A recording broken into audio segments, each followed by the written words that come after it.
I'm Rob. I'm a veteran and a Help for Heroes ambassador. I wanted to be in the army since I was 8. My father had done national service, which probably says how old I am, before I was born, I might add. And so he'd always, he was a caretaker, and I went to the school where he was a caretaker, and he used to march around with his broom, pretending it was a rifle, and it always used to mesmerise me. And I think, well, I know at 8 years old, I made a decision I wanted to be in the army. And at 8 years old, I made a decision I wanted to be in the army as an officer. And it was little things like I used to enjoy doing obstacle courses at the school sports day. And I thought, well, can I do that where can I do that for the rest of my life? And I thought, well, the army does that. So it was little things like that. But then as I got older and the Falklands War happened and I was 11 years old, I made a decision that, I'm definitely committed to joining the army. It offered me everything I wanted. It offered me adventure, it offered me leadership, it offered me excitement, and that's what I wanted in my life, and I think I got it. I joined in 1995, went to Sandhurst in 96, 2002 Kosovo, and then the back end of 2002 Northern Ireland on a residential tour for 2.5 years.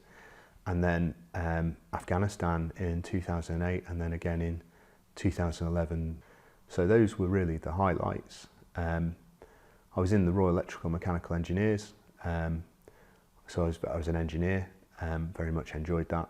I commanded up to 100 troops on operations, but then I moved away from engineering while staying with the same cap badge, and I moved into more influence things. So dealing with the locals in the operational environment, the local nationals, and helping with maybe humanitarian aid and disaster relief and post-conflict reconstruction. And I really enjoyed that, and I did that for a fair length of my career. It was fairly evident in 2000. Through nobody's fault, just a bad circumstance, I was commanding a workshop, and I just ended up in a bad way. I was working too hard and I was burnt out, and that's when I knew I was struggling with my mental health. So I ended up speaking to a community mental health team, and they diagnosed me with depression, and that was in the year 2000. So that was the first time, and it recurred throughout my career from then, really. I was recognising it. Looking back, it's fairly obvious. My attitude was to plough on. I needed to get things done. I wanted to get things done. I was in charge of people. I didn't want to let them down. I don't think I did let them down at all. But I was just working long hours, very long hours, and therefore you stop looking after yourself. You stop eating the right foods. You stop doing exercise. Your sleep struggles, and gradually it just starts to decline and gets into a spiral which you struggle to control. And I recognised that in myself. I was nervous, I was on edge, I was still competent in doing what I was doing, but I was hollow as a person. I was broken. I think the problems that I had, it was initially just working too much, just not looking after yourself. As a human being, a human being requires certain things.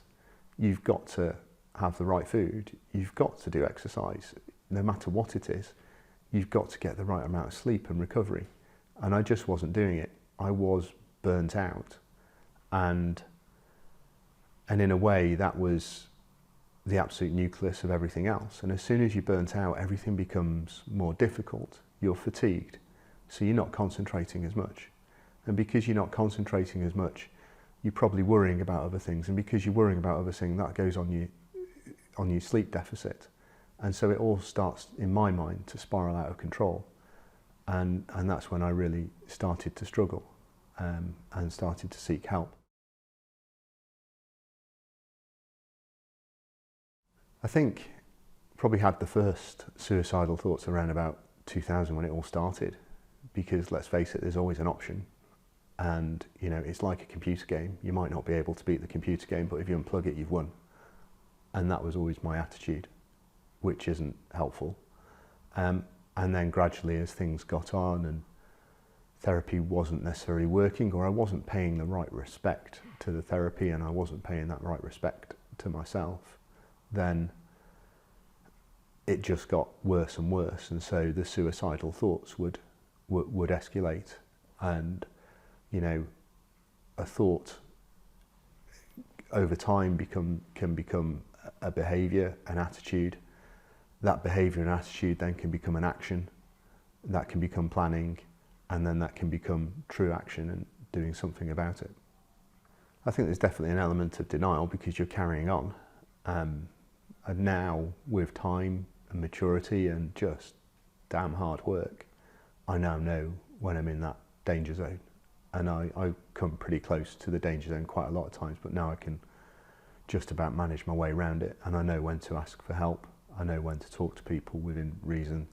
But I think the most important thing is I know when to seek professional help. When I can't handle that myself, I need just to have a chat with somebody. But there was certainly my last operational tour where I was under quite a bit of pressure. I wasn't in a frontline role, I was in a desk role, but the pressure got to me. It was long hours, 7 days a week, 6 months, a couple of hours sleep a night, and then guard duty as well. And but I struggled through that tour, and it wasn't until I returned from that tour and things calmed down that I sought help for what was actually the last time in the military.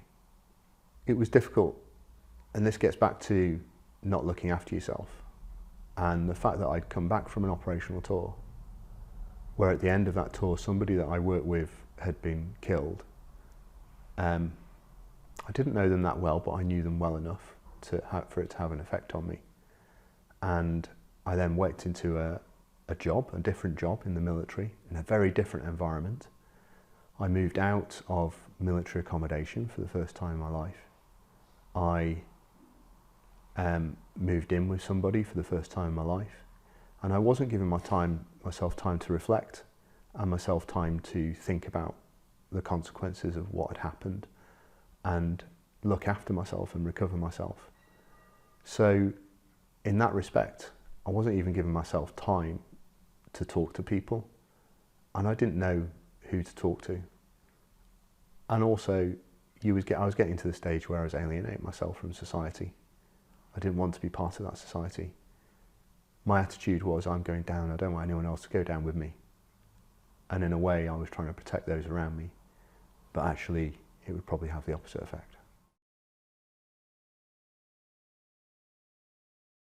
The thing that saved me was it was actually my friends. And I know it sounds a bit odd, but it was. You see, a few years prior to doing that, I ran across the Sahara Desert, as you do, and as part of the Marathon des Sables. And I always knew when I ran, I always had a problem with the distance. It's silly, if we're a marathon, it's about 17 miles. And I knew I'd have a problem. And in a way, I thought, if I'm running that distance, 155 miles across the desert, then that problem's going to escalate. So I need to have a bigger plan than just kicking myself and saying, carry on, you'll be all right. So I thought what I'd do is I'd ask not every single one, I'd ask a few of my friends to give me a reason why I'd succeed at what I was doing. And they all wrote back to me, and I put it in a little note, and I kept it with me. I didn't use the note, and I put it into my wallet and forgot about it. I was in a wood in West Sussex, and before then I'd walked through the wood and I noticed there was a tree that was fallen and was leaning against another tree, and so you could get up fairly reasonably high to the branches, and I made a note of it. So I was in that tree, and I was ready to, with a rope around my neck, ready to end it all. And I remembered I had the note, and so I took that note that I put in my wallet absent-mindedly at the end of the event, and I read the note, and that note changed my life. It made me realise that there was hope out there, and it kicked me to say, regardless of what I think, and the fact that I hated everybody at that time and I hated myself at the time, that people didn't hate me, and so there was a hope. And I packed up the stuff, walked out of the wood, and knew that my life would change forever.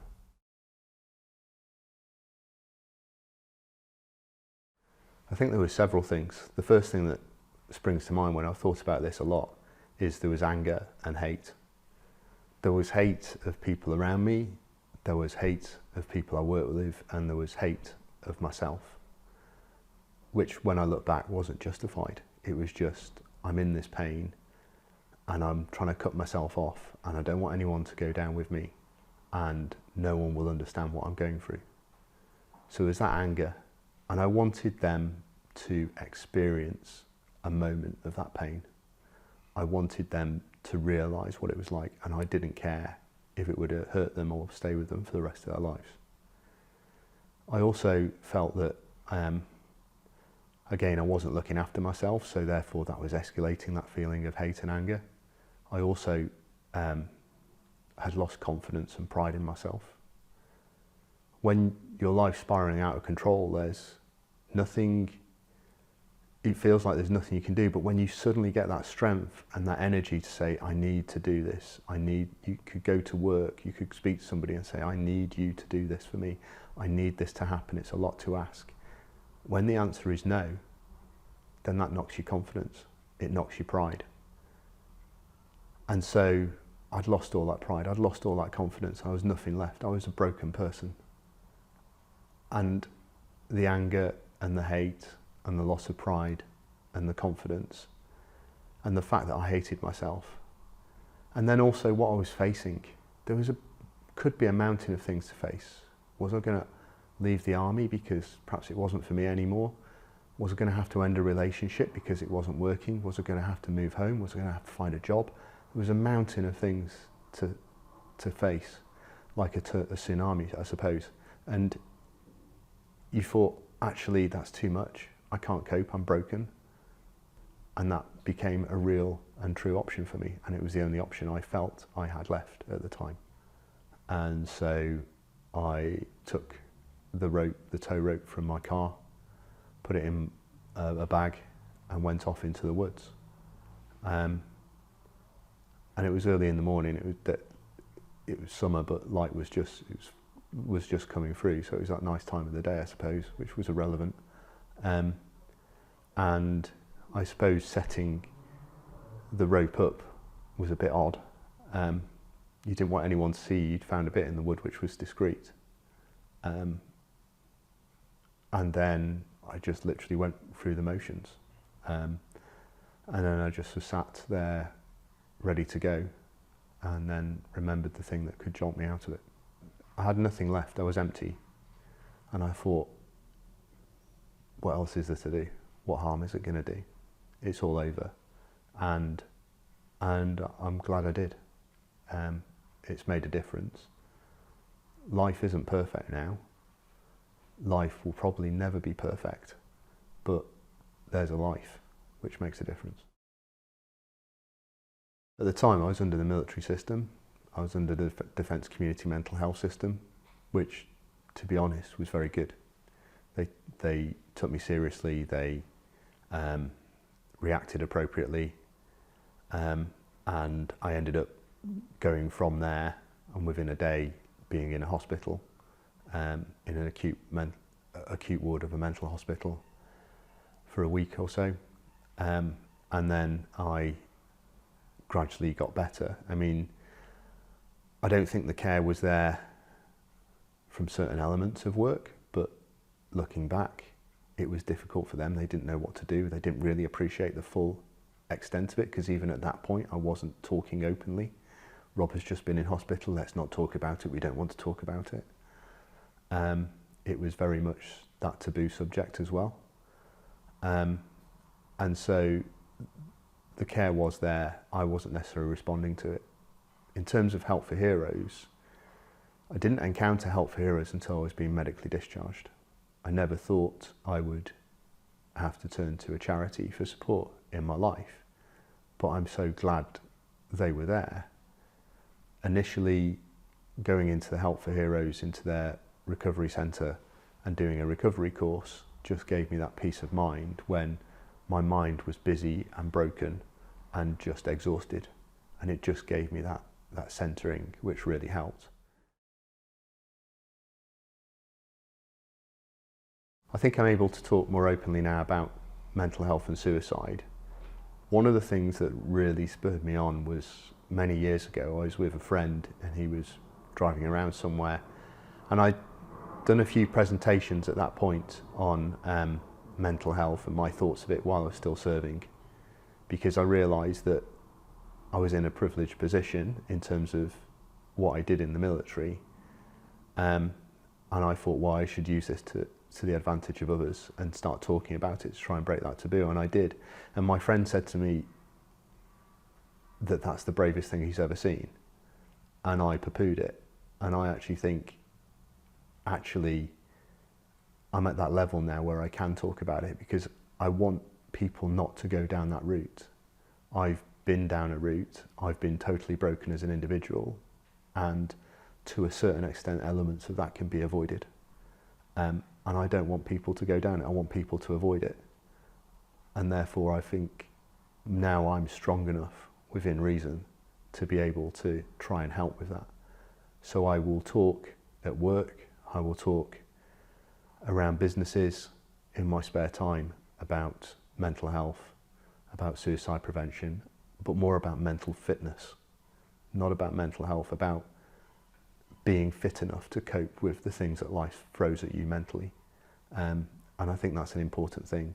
And I think that's one of the benefits that Help for Heroes has given me, and one of the benefits that veterans can give in terms of their resilience as well. It's really important to have conversations about mental health, fitness and suicide. I do a lot of athletics now through Help for Heroes, connecting me up with those things.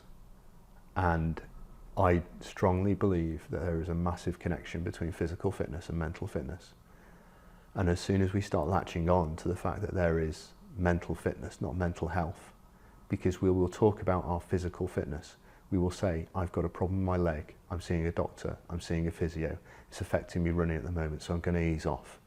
If we can have those same conversations about mental fitness, that I'm not right with my mind at the moment, I'm not going to be able to take that pressure on, I'm going to ease off, I'm going to go and seek some professional help, then I think that would really help softening the areas which we don't necessarily like to talk about of our mental health and suicide. I think it's important to spot the signs of someone who's having suicidal thoughts, but also it's really difficult in certain cases because every person is different and every person will do it a different way, will do things a different way. Myself personally, if people dug in, they would probably have seen those signs a bit closer, but I'd hidden them well. Whether it's somebody suddenly becoming more retiring, more into themselves, not going out as much as they did, not doing the things that you know they enjoyed as much, whether it's things where they're preparing and making final notes or preparing their administration, their life in order to leave things, it's those sort of things to look out for, but they can be so finite with individuals. There's no perfect answer to spotting whatever signs. You just have to know the individual well enough to be able to spot them. And even if you do know them well enough, it's still going to be difficult. There's no perfect answer to that. I think to spot those signs early can be the difference between life and death, unfortunately. It's a difficult thing to do, but again, my friends are in a position where they can tell me if they think I'm being an idiot, and they mean that in the nicest possible way. And it's sometimes those sort of things that can kick me out of a bad mood. And the moods are still there, the bad moods are still there. It's just down to me to stop that mood turning into a depressive state. So it is important for your friends to spot things. It's also important for your friends to check in from time to time. There's no problem with messaging someone, phoning somebody and saying, I'm just checking in. That's really important. I think talking to each other is important because you've got a line of communication open. And as I personally started to feel bad about myself, I'd start to isolate myself. I'd perhaps see a mountain of work and just say, I can't stop until I've got through that mountain. When the reality is the mountain will never get lowered. You just have to take that time out to look after yourself. And taking that time out to talk to your friends is important. Taking that time out to talk to your friends who you know is busy and saying, no, come on, let's go for a brew. You've got 5 minutes for that, haven't you? Is really important. I think it's the classic thing of a problem shared is a problem halved. And even if it's just talking to someone on the phone or going on Zoom or Teams or whatever and seeing someone's face, that can lift your spirits, in my personal experience. I think it is personally harder for veterans to ask for support. And the reason why is because we come from an environment which is viewed, for better or for right or wrong, as a tough environment. And so there is a certain persona that people think they might need to stick to, stand up to, whatever. And I think the thing is, we're rubbish at talking, and that's what's probably going to kill us, because we're not talking about things enough. And so therefore, we have to be able to open up a little bit more.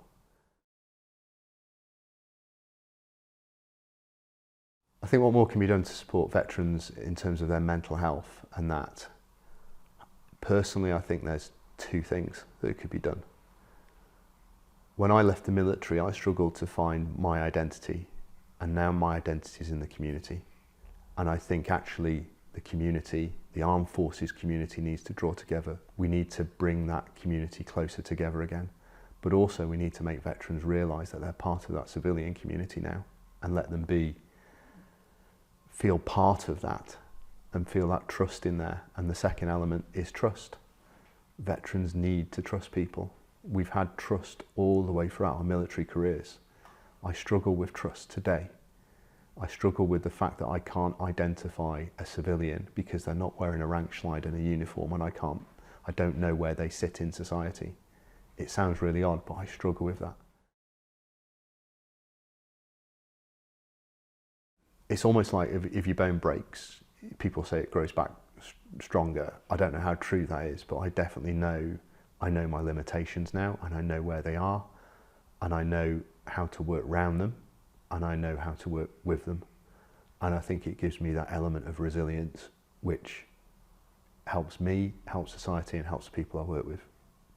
And I think it's a matter of those people realising how much resilience I have, and how useful that can be to them.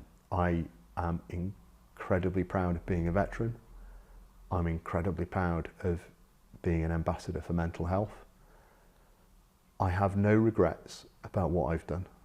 I have no regrets about being in the army. I have no regrets about ending up in a mental hospital. It wasn't brilliant, but I've got through it, and that shaped the person I am. We don't know where we're going in life, but all these things shape you in where you will end up in life.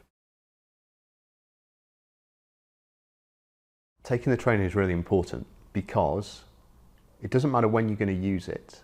If you've got that training in your toolbox, so to speak, it's always going to be there. It could be 1 week, 1 month, 1 year, where you suddenly come across somebody where that training is going to come into use. But if you've got that training, it will really help. And in terms of really help, let's be honest, it could save somebody's life.